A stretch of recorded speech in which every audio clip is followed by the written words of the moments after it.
তো বন্ধুরা, তোমরা হয়তো ভাবছো যে কি এটা হচ্ছে পনির। যেহেতু আমি মাছ মাংস মানে এতটাও পছন্দ করি না, মাছ তো একদমই না, মাছ তো আমাকে খেতেই ভালো লাগে না, তো তার জন্যেই পনির নিয়ে এসেছে। তো আমি খুলে দেখছি, দেখো কত মানে ঠান্ডা লাগছে, যেহেতু ফ্রিজে ছিল না ওই জন্যে এত ঠান্ডা লাগছে।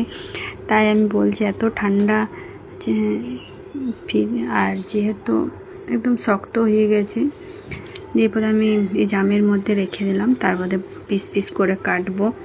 আর এই যে শসা আর তোমার পনিরটাই এনেছে, তো এটাই আজকে রান্না হবে। তো দেখো পিস পিস করে কাটতে কাটতে তো কিছুটা তো খেয়েই নিলাম আমি কাঁচাই, এত ভালো লাগছে খেতে না। তো যাই হোক কিছু খেয়েই নিলাম, মানে রান্না করব কি, তাকে তো খাইয়ে শেষ করে দিলাম। তো যে কটা বেজেছে সে কটাগুলোই ভেজে নিচ্ছি। নুনটা আগে দিয়ে দিলাম, যেহেতু নুনটা দিলে নুনটা ঢুকবে এটাতে। পনিরটা লাল লাল করে পুরো ভেজে নিলাম। দেখো কে কে পনির খেতে ভালোবাসে অবশ্যই কমেন্ট বক্সে জানাবে, ঠিক আছে। তো যাই হোক সব কিছু আমি মানে জোগাড় করে নিয়েছি, আর এবার আলুগুলো ভাজবো লাল লাল করে, দেখতে পাচ্ছ লাল লাল করে ভেজে নিচ্ছি। একদম লাল লাল করে সব ভেজে নিলে কি ভালো লাগে খেতে, একদম সাদা সাদা দেখায়, সেটা ভালো লাগে না দেখতে। আর এখানে সব কিছু মশলা আছে, দেখো পনির মশলা, এটা হচ্ছে পনির মশলা। তো এখানে আছে জিরে গুঁড়ো, লঙ্কা গুঁড়ো, আর জলজিরা রেখেছি, কারণ আমতাম হয়তো অনেক দিয়ে আমতাম খাই, মানে জলজিরা দিয়ে ভালো লাগে।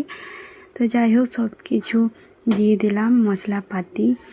পনির হালকা করে রান্না করলাম, যেহেতু বেশি মশলাপাতিও দিইনি, মশলাপাতি বেশি খেতে ভালো লাগে না আমাকে, আমি খাই না এত রিচ খাবার, যেহেতু আগে খেতাম এখন অত খাই না। তো যাই হোক কথা বলতে বলতে বকর বকর করতে এই যে মশলাটাও ভাজা হয়ে যাচ্ছে, ভেজে নিচ্ছি ভালো করে লাল লাল করে। আমি ভীষণ বকর বকর করি, তো দেখো বকর বকর করতে করতে জল ভাজা হয়ে গেল, জল দিয়ে দিলাম। তো এভাবেই আমি রান্না করি, তোমরা কেমনভাবে রান্না করো অবশ্যই কমেন্ট বক্সে জানাবে, আর আমার রান্নাটা তোমাদের ভালো লেগেছে কি না সেটাও বলবে। তো যাই হোক এই যে আলুগুলো করে নিলাম, এবার ফুটবে তখন পনিরগুলো দিয়ে দেবো আর মশলাগুলো দিয়ে দেবো, সবজির মানে পনির মশলাটা, তো হয়ে যাবে আমার রান্না। তো এইভাবেই আমি রান্না করি, তাই তোমাদেরকে দেখালাম। তোমরা কেমন করে রান্না করো তোমরা অবশ্যই কমেন্ট বক্সে জানাবে। তো দেখো রান্নাটা হয়েই এসেছে, তো একটুকু জলটা মেরে দিই, কারণ এত ঝোল ঝাল খাই না আমরা, তার জন্যেই।